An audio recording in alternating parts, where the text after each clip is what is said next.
Hi everyone, I'm here with my friend Nick Norwitz, who's an MD in training at Harvard. And I'm Raphael Sertoli. I'm a little no one, but I do work for a medical clinic as their head of research and also do some science writing for Zero Acre Farms, which sells a low linoleic acid seed oil. So those are our backgrounds, briefly speaking. And today we want to talk about the satiety per calorie scoring system that's being pioneered by Diet Doctor, which is, or I should say, which was a very well-respected low-carb ketogenic website. One that I used to send my family members to, my friends to, people were asking me for diet help. Unfortunately, that's changing, and that's kind of what we're here to talk about today. So I guess we should start off really simply to explain what the satiety per calorie score is, what it purports to do, and then we can go into if we think it's a good idea, who it can help, who it can't help, all that stuff. Sounds good. Yeah. Okay, so what is the satiety per calorie score? Yeah. Well, when I first heard of satiety per calorie, I actually thought like, okay, this is a decent heuristic. The name is pretty descriptive as to what it is. It's how much a food satiates you for how many calories it has. So you can imagine how that plays well to kind of a calorie centric society where it's like, let's just focus on what fills you up. Let's not focus on just how many calories things have. So abstractly, I think it's a pretty decent heuristic and plays actually into a lot of different diet camps where like people will post pictures of their high protein meals or their high fat meals and it's like hashtag satiety, right? We all find different foods satiating. We know kind of intrinsically what will keep us full, what will nourish our bodies. So as an abstract heuristic, I want to be very clear. I don't think satiety per calorie is bad. I think it's a nice, again, mental heuristic, abstract concept. So explain Unfortunately, what's a heuristic versus like a rule or law, because I don't think everyone necessarily grabs that, yeah. grasps that. I guess what I would say is an abstract concept that you can kind of latch onto for making personal good or bad decisions. Like mindful eating. I would equate satiety per calorie to like a synonym of mindful eating as an abstract heuristic. Like, let me think, is this going to fill me up? Is this going to nourish my body for the amount of energy it's giving me? Right. And then, any person could tell you, okay, eating pizza and ice cream isn't going to be, quote, as satiety per calorie high Mhm. as say having like a steak and broccoli.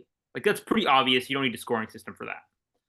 So abstractly, not a bad idea. I'm not against mindful eating. Not everybody needs to be low carb. I think there are a lot of ways to skin a cat.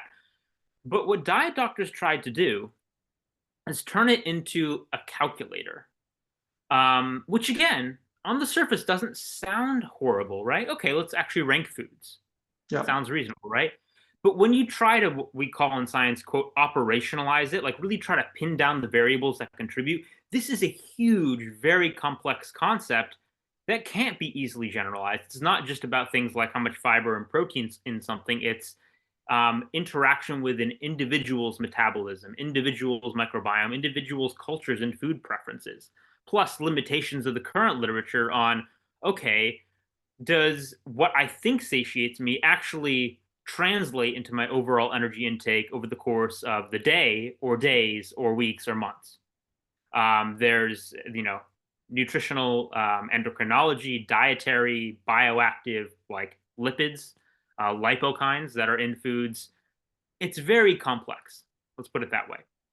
And so this satiety per calorie scoring system, what it's attempting to do is reduce all that to simple variables like how much protein's in a food, what's the fiber content, and then put it over a denominator of calories, which, you know, when you start to look at the comparisons, reveals just how nonsensical this approach is. So I know we've been seeing tons of examples on Twitter, but we can highlight a few. Like Mhm. today, we were talking about how protein berry ice cream scores better than wild salmon, how watermelon scores better than pizza. So it's like not like a low carb versus not low carb thing. It's like, you know, I live a low carb lifestyle. Do I think watermelon's worse for weight loss than just like a Domino's? No. There are a lot of really bizarre comparisons. Butter is worse for weight loss, i.e., butter is more obesogenic than like a banana split. There's so many weird comparisons, and they keep on toggling it. This is the interesting thing to public perception. So I put out a tweet, and they're like, "Oh, well, okay, let's just like modify this food."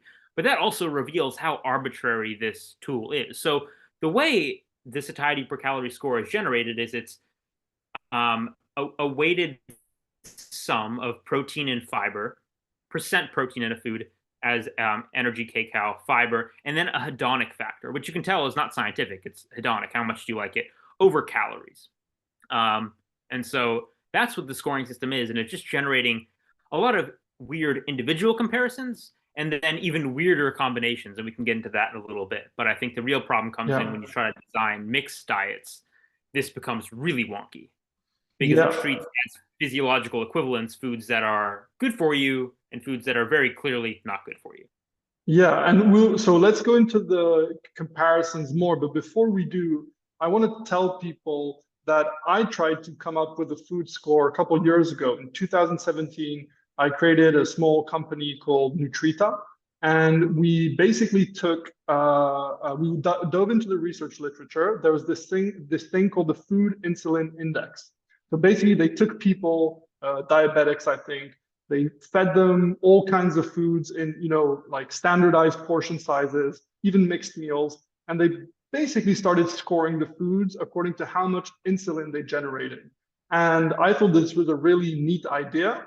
And I tried to turn it into a food scoring system that we would put inside an app and help people make choices. So very clearly, I'm not against food scoring systems. I think it's a good effort. I think I encourage people to try to build them. So that's not at all the critique that I'm making, and I don't think you're making either. But I have experience with food scoring systems. I worked with someone who's very, very knowledgeable in machine learning, who helped us build the score. And let me tell you, it's damn hard. And you keep getting into these problems where you come up with foods where they're not, representing what you want the score to represent. And one good example is that protein is more insulinogenic than higher fat foods.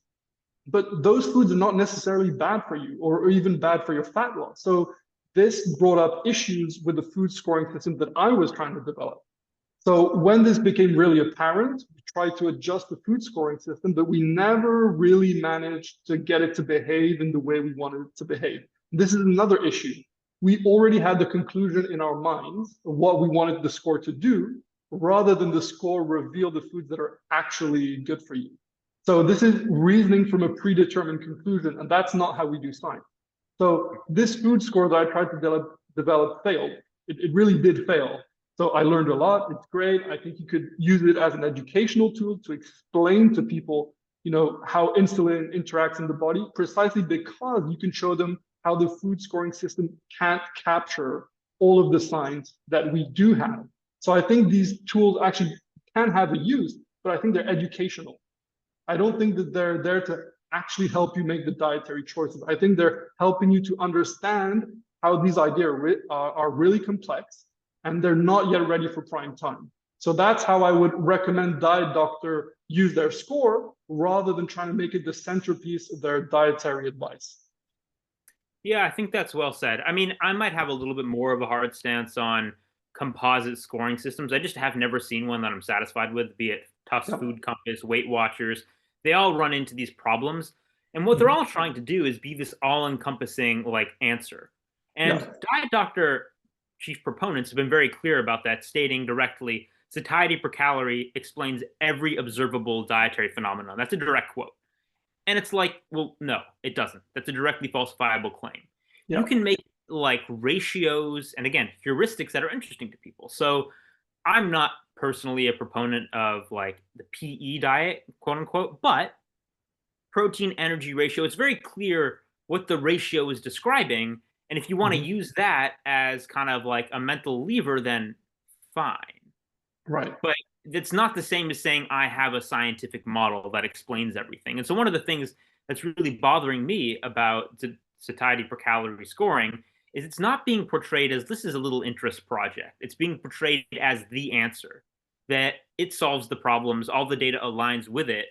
and as opposed to say the carbohydrate insulin model or other incomplete but very useful and tested models that have stood up to the science. There's no science here, and Right. it's to me like a marketing tactic and just a lack of integrity there. Really, Yeah, I mean, the reason I've been very vocal about this.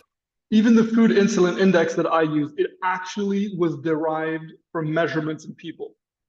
At least it had that going for it, where are the measurements in people for satiety per calorie? I mean, there's none.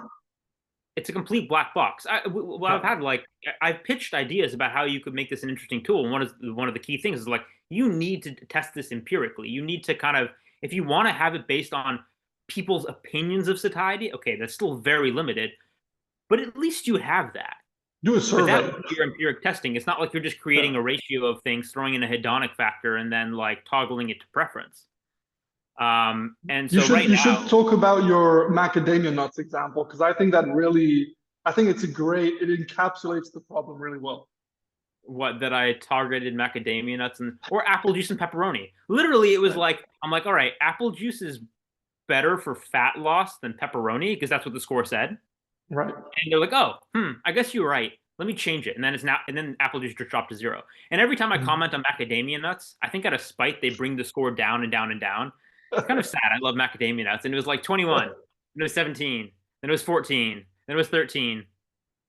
Just like, right. I don't know what's causing it to change. But that's actually a good example of how perception might not meet reality. Right now, macadamia nuts score like way worse than a lot of fast foods. Like pizza scores like twice macadamia nuts. But if you look at the literature, there's actually an interventional study looking at what happens if you tell people to eat 50 to 90 grams of macadamia nuts per day, about 15% of their energy intake. What happens? Yes, macadamia nuts are high calorie, but actually, even in those 4 weeks, metabolic health markers improved and people lost weight. So you might not intuit that macadamia nuts are, quote, satiating. And in the short term, maybe they're not, but like it doesn't necessarily translate into the long term. Was that a controlled trial? No. But my point is like, all right, let's just extend the logic there. Do you think an uncontrolled interventional trial where I say, go eat more pizzas and fried chicken would result in improvements in metabolic health and weight loss? Probably not. So it's not really stacking up to the literature. I mean, there's a lot of cases where it doesn't stack up to the literature. And a lot of, quote, they've asked for black swans, quote unquote. And it's like, they're all over. They're mostly was like kids on ketogenic diets. You put a kid on a 3-to-1 or 4-to-1 ketogenic diet, that's 87 or 90% fat by calories. Now, they rank fat terribly on satiety per calorie because fat has a lot of calories, right? So olive oil, extra virgin olive oil is a 5, butter is a 6. So it's like, basement levels, just below banana splits. And we've got interventional trials showing olive oil to do way better than other types of fat for fat loss. Those exist. They've been tested. Yeah, I mean, what they can't account for in satiety per calorie is, again, like the endocrinology. What's the effect of the lipokines derived from olive oil or macadamia nuts? In fact, fun fact, palmitoleic acid, the omega-7 fat that is super rich in macadamia nuts, almost more rich than any other food, it was the originator of the term lipokine, lipid-derived hormone, in a Cell paper in 2008. But you're not putting that in a satiety per calorie scoring system. So that just gets brushed under the rug. Same with olive oil. So again, black swans, though. You take a kid on a 3 or 4-to-1 ketogenic diet eating tons of fat, their score is probably way below a standard American diet score, and they're tiny. They have real trouble gaining weight. So it's like they keep on saying, oh, first of all, there's no data that contradicts this. We haven't found any RCTs that contradict it. Well, first of all, it's kind of an unfair claim because you actually haven't tested it. You just made up a score and be like, and it hasn't been proven wrong. It's like, well, prove me wrong that there isn't like a pink elephant named Momo on the other side of Saturn. Prove it. Like you can't, because it's an absurd claim and nobody's looked. Right. So I mean, I think it's being overstated, and that's kind of what's sticking me off a little bit. And there's a lot of things that contradict it. So it's a real problem because people like you and me who are steeped in this medical scientific literature, it's our job literally to read the studies, to debate them. That's most of what we do on Twitter. Is we're throwing ideas back and forth. We're trying to prove each other wrong. We're trying to learn from each other. We can handle a sport. Most people don't care about all that stuff. and they want a simple score to tell them what to do. So that score has to be able to provide them with good advice. And the problem is the score is doing worse than your average person's ability to identify fast food. So it's a step back. It's not a step forward. It's not quote, providing more options or going beyond low carb and keto. It's just confusing people. The number of people who've commented on the scores and be like, wait, what is this? Like, they're genuinely surprised. They expect something else from Diet Doctor, and they're seeing this weird stuff, and it's very confusing to them. So that's why, I mean, I'm sure you as well, that's why we care about trying to kick the idea in the teeth, because first of all, that's what you do with any scientific idea. You try to disprove it, even if it's your own. And it's also useful for people to see that a lot of people disagree with that score, and they could be easily misled. A lot of people will believe that score. If you tell them there's science behind pepperoni being worse than orange juice, they will go drink orange juice and avoid the pepperoni. People really trust things that look sciencey. And that is the issue I have. If you want to present it as a cool, educational, experimental tool, go ahead, have fun. I'll be the first to support you and give constructive feedback. If you're presenting it as something that it is not and it cannot be, that's where I have a big problem with it. So yeah, I think you have to distinguish between heuristics, models, hypotheses, theories, all these things that are really hard for your average person who's just trying to tell me what to eat. I want to lose some fat, right? And I think Diet Doctor was excellent at doing that in the past. They were really good. They were a great looking website, clean design, very simple to navigate. A lot of like food charts, how many carbs are in these things, how much protein is in that. I mean, that's fantastic. That's what people need. Simple stuff, not overstating it. Just here's an option, try it out. So one of the big points I wanna make is that I think the foundation of the score dooms it. This is my argument for why it's doomed. The idea is that satiety is what helps you control how many calories you take in. So the assumption behind this is that people got fat because they ate too much. That's one assumption. The second assumption is that if they eat less, they will be less fat. They will reverse their obesity. So there are two assumptions there. Personally, I think both are false. I don't think the eating too much caused their obesity. I think that becoming obese results you in eating more to make up for the fact that you are losing calories into your fat cells. Your body wants to feel fed, and if you're vacuuming up calories at a rate that's abnormal, well, you're going to have to compensate. At least, it's debatable, but that's my view. And yeah, go ahead, Nick. No, I more or less agree with you. I think we probably both tend towards, on a population level, you're describing the carbohydrate insulin model. Sure. That is an area of legitimate scientific controversy, and I'll acknowledge that. And I'll acknowledge that the carbohydrate insulin model isn't perfect. But I said earlier, models are supposed to be useful. The carbohydrate insulin model makes very bold predictions that have been tested and validated. And in that, it is useful. But it doesn't pretend to be perfect. It's scientifically humble. Right. SPC is not. In fact, proponents of SPC, the main proponents, have directly chosen to compare and contrast the two. Right. Satiety per calorie and the carbohydrate insulin model, which I find scientifically offensive. One, because SPC has never been tested. You never even attempted to test it. And second of all, well, there's a lot of second of alls, but right. They misrepresent. The carbohydrate insulin model is one of those things that misrepresented. And again, proponents will explain why the carbohydrate insulin model is wrong. And in so doing, and I have a thread about this on Twitter, so I don't need to belabor the point, just misrepresent the model. Say things that are, say it with confidence, say it with authority, say it with the MD, and just be dead wrong. This isn't this. I'm like, but it's not. Here's Shimmy et al. 2020 showing you it's not. So it's people that speak with such confidence without knowing what they're talking about. Oh, again, there's a lot of things about this that tick me off. I approached it wanting it to work. And to be clear, I still want it to work. I think as a scientist, the best thing is when you're proven dead wrong. So I approached this talking to, again, the proponents look, I think this is flawed. Here are some things that can make it better. Yeah. Here's exactly what I'd need to have you convince me. This is the level of data. And here's some cheap studies that you could do to go about collecting those data. Even said, look, I can help you write a perspectives piece and publish it in one of my journal topics. I can help you design a trial. And they were very, very blunt. They did not want my help designing a trial. So it's like, if you don't want if you don't actually want genuine feedback, then don't ask for feedback. There's a lot of lip service around this. Right. Because they know that if you design the trial, it'll make it possible for them to be wrong, which is the point of a good design trial, right? You want to be able to have an answer that you can interpret with the least wiggle room possible. That's how a good trial is designed. They don't want that. That's not the point of the feedback.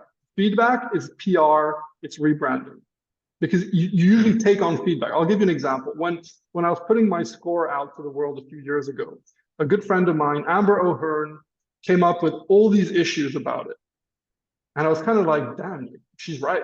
Like, it's not going to work in the way I want it. And that was so useful because it means I didn't have to waste my time. I didn't have to waste money. And I knew what the limitations were. So that's genuine feedback. Now, you have to kill your baby. That's painful, right? Yeah. But you do it. They're not going to do that. Or at least there's no indication that they're going to do that. It seems very unlikely. They seem to be doubling down on a lot of the comparisons. Like there was the protein berry ice cream versus salmon. It's like, well, have you tried protein berry ice cream? I'm like, yeah, okay. Sure. Ignoring the pizza and the watermelon, but like that aside. Right. I mean, honestly, we haven't even gotten to what I personally think is the most absurd part. When you start doing food combinations. Right. And one of the things that really surprised me for those who have been watching the evolution of this narrative around satiety per calorie was the whole central balance thing. When you saw that on Twitter, what was your first reaction? The central balance, remind me? The idea that, okay, like usually when you have a scoring system, you want to aim for one end of it, right? Yeah, 0 to 100. Yeah. So it was like, okay, for satiety per calorie, you want as close to 100 as possible. Right. Let's eat like, broccoli and egg whites and stuff. And like, okay, might have some issues there, but nevertheless. And then it was a shift towards actually 50 is the ideal. 50 is, quote, evolutionarily normal. That's the term that's being evolutionarily. That pissed me off. 50. That touched me in my heart. that hit me hard, but it's like, okay, first of all, I don't know where you're getting the number 50. None of the numbers come from anywhere clear. It's all a black box. It's all a trust me thing. But then the idea, and I think this really highlights the issue well, of evolutionarily normal. Because the things that like hover right around 50, we're talking like beef tacos, fast food salads, fried chicken, or any combination of foods at all that come near 50. So you could just take your egg white omelet and titrate it down with some Oreos and hit a 50. And make it the exact same as like a salmon with avocado because avocado is a 40. So you can create these biological equivalencies through food combinations of complete crap with real food. The salmon and avocado meal being the same as the Oreos and egg whites, Right. And obviously the term evolutionarily normal for things like fried chicken is a little absurd, but it's like that highlighted it for me. You're ignoring so much science on hormones and fuel partitioning, nutrient density, all those things that get brushed under the rug. And the fact is, there's no admission of like, oh yeah, okay, this is a little bit silly. It keeps on being like doubling down. I don't know what. It seems like you had some thoughts on the whole evolutionary normal bit. Yeah, it's so. So what does evolutionarily normal mean? It means that this is the score that we would have come across in our natural environment throughout our evolution, meaning that our physiology is best adapted to food or food combinations that score 50 versus food or food combinations that score, 100. A 0, I mean, right? So the idea is if you can get it 50, this is going to be the best way for your body to fix whatever is wrong with it in terms of the obesity, right? Yeah, that sound about I'm right? not even sure what they're arguing because I think they'd still say going higher is better for fat loss. This is all about fat loss. Right. I don't think they're actually trying to say something about the nutritional quality of a food, which is in and of itself a huge problem. Yeah. And so I think the score has to do with fat loss. And if I had to guess, what they would say is like 50 is the ballpark where you can have it be sustainable. Yeah, let's be generous. Let's say that. Yeah, that's as generous as I can be about it. Yeah, it's going to help you achieve your fat loss goal. However it's doing it, it's going to help you achieve it. If you're around 50, that's great, because if you go too high, maybe it's going to be too restrictive, right? You can sort of give them that. Yeah. So, well, why is this complete nonsense? First of all, it has no basis in anything that we know about how humans ate. So if you want to talk about what's evolutionarily normal, talk about either the foods that we would eat or the properties of the foods that we would eat, right? So you could say, well, okay, butter is not, we never ate that during our evolution, but it has the sort of fatty acid profile that we could encounter in mammoth or something like that, right? Maybe you'd make that argument, but as you see, it quickly devolves into absurdity. So that is just weird that you would change your score so radically and use a term that has no place in trying to explain this central balance that you pointed out. So that was very weird, and it's really just shifting the goalpost. And the quicker you can shift, the more you can sort of get everyone on your side, because you just shift it to everyone that you want to market to, essentially. And this is why I think it's market expansion.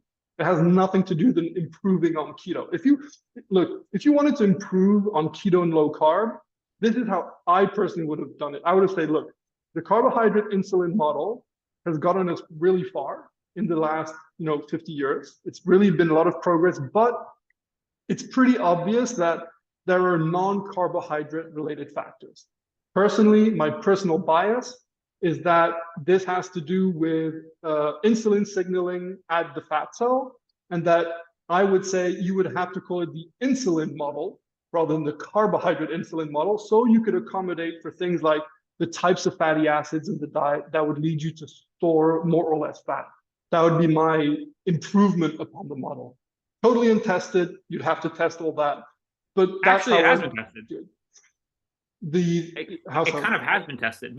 In the recent reanalysis of the DietFits trial that Dr. Sotomoda and Ludwig did, they actually went to a different set, a very strong randomized controlled trial, and looked for, among other things, interaction between someone's insulin release and the effects of high glycemic load foods. And they did find that interaction. So it's consistent with what you're saying. Yeah, I think this, like, again, the model makes a prediction that you then test.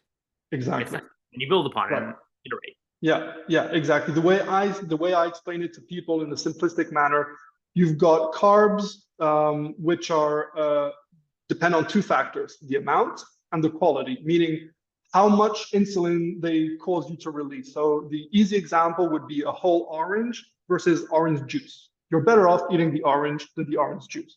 That's my model for the carbs, basically.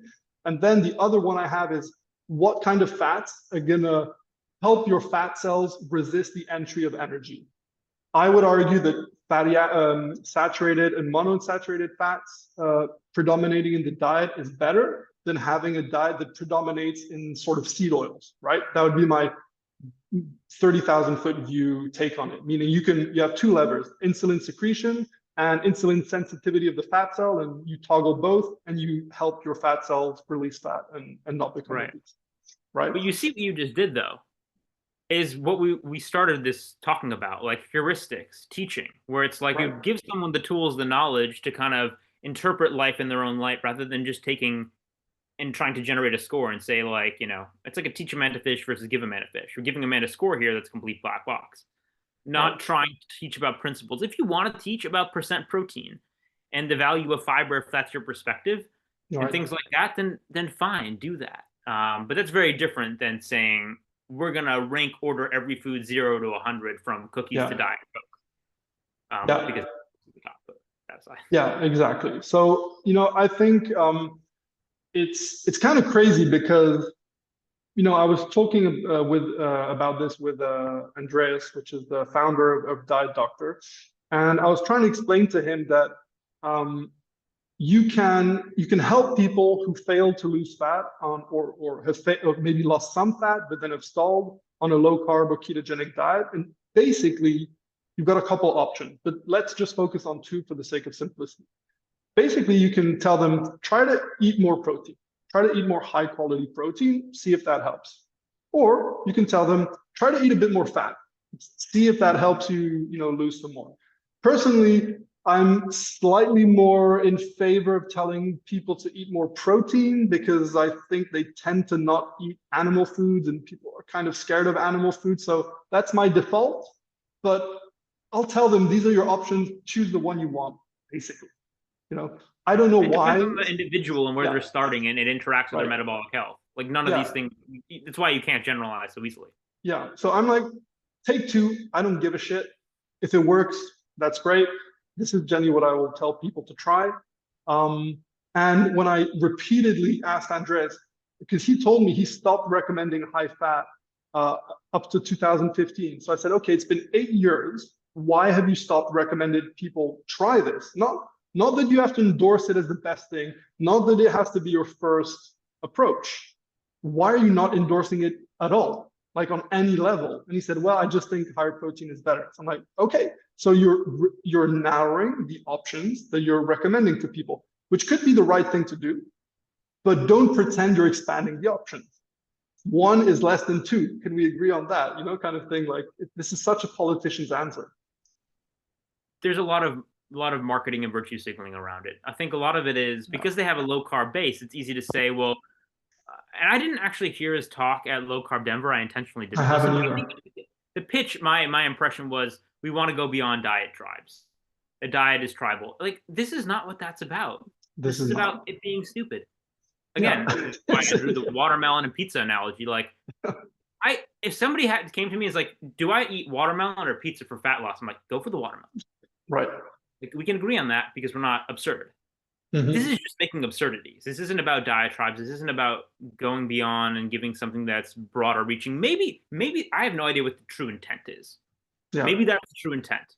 The effect is not that. And I don't know what you think, but I think, a strong closing point to consider is, is this just two guys now that are kind of venting on Zoom about something that they feel is absurd?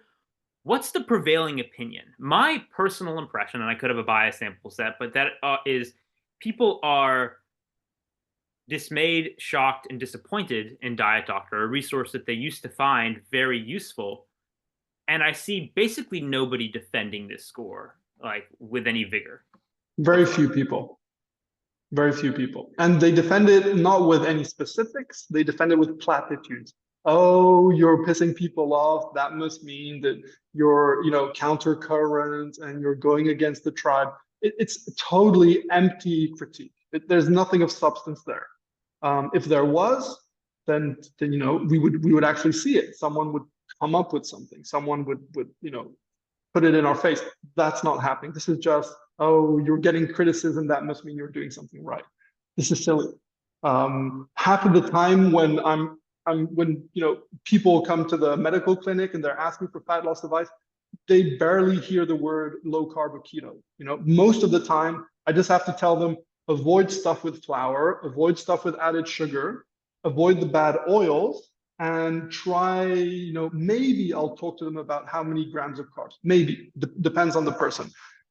Because it's not about the name of the diet, it's about the principles behind the diet. You can do that with just fish, you could do it with just meat, you could do it with more vegetables, you could do it with less vegetables. You could say start out with nuts, and if you see you have a weight loss plateau, maybe try cutting out the nuts, or maybe you should try cutting out dairy first, or maybe you should not cut out any of it and you can just change your fasting window or change the order of the foods. Like there's so many ways that you can change your diet if you're having issues, and it has nothing to do with dietary tribes. You and I both sort of have a lower carb default, which I think is totally defensible in the modern era, because we're in a food environment where the default is a high carb, poor quality fat diet. So it's a good starting point. But if someone's coming to me on a high carb diet and they're in perfect health, I can't really tell them to change as easily, but I've never seen that yet. I'm yet to see that, except of course Lane Norton. I'm sorry, Lane, you're the god of high carb. I take back what I said. You proved me wrong. He's a lot of muscle to sink it into. High carb can work great for some people. This isn't about tribes, and I'm all for having different useful heuristics and tools out there. But the key question is satiety per calorie scoring a value add to the diet space? My answer to Yeah. that personally is no. Yeah. So blanket no. Not the Yeah. way it's being pitched right now. Maybe with some AI and development and testing, but that's the way it should be being done. Kind of behind the scenes, let's validate this tool, not let's just throw something out onto the internet and see how people react.